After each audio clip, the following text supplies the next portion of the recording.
Pour atteindre l'ensemble des objectifs qui nous ont été fixés par le président de la République et le ministre de la Défense, nous avons élaboré un plan d'action baptisé Réservistes au contact et qui se décline sur les 3 prochaines années. La cible à atteindre étant fixée à la fin de l'année 2018.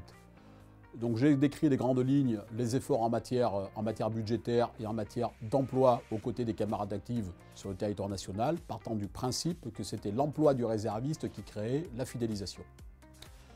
Donc le premier défi était celui du recrutement.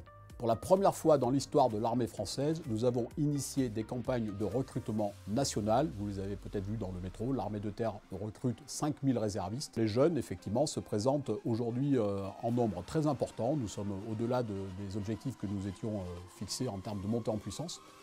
Il faut évidemment avoir la capacité dans nos régiments à absorber ces flux de formation progressivement. Donc aujourd'hui, nous recrutons de l'ordre de 3500 à 4000 jeunes par an pour monter progressivement vers nos objectifs. Donc premier défi, c'est celui du recrutement. Le deuxième défi, c'est la réoccupation progressive du territoire national. Comment faire?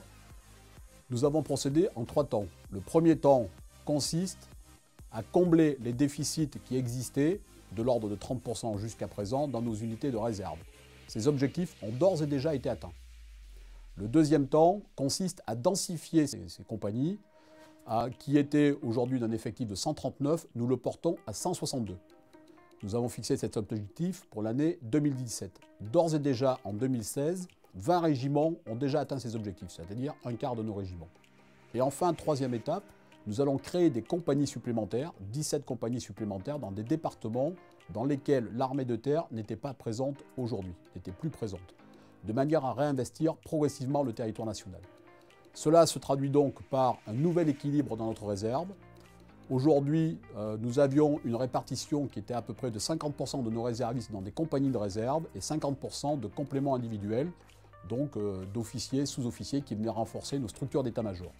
La nouvelle maquette de ma réserve, à 24 280, sera constituée de 16 000 réservistes en compagnie, donc 2 tiers, et 1 tiers de compléments individuels. Nous procédons donc à un rééquilibrage des réservistes entre les compagnies constituées, capables d'être déployées dans l'opération Sentinelle majoritairement, et les compléments individuels qui viennent renforcer les capacités de nos états-majors.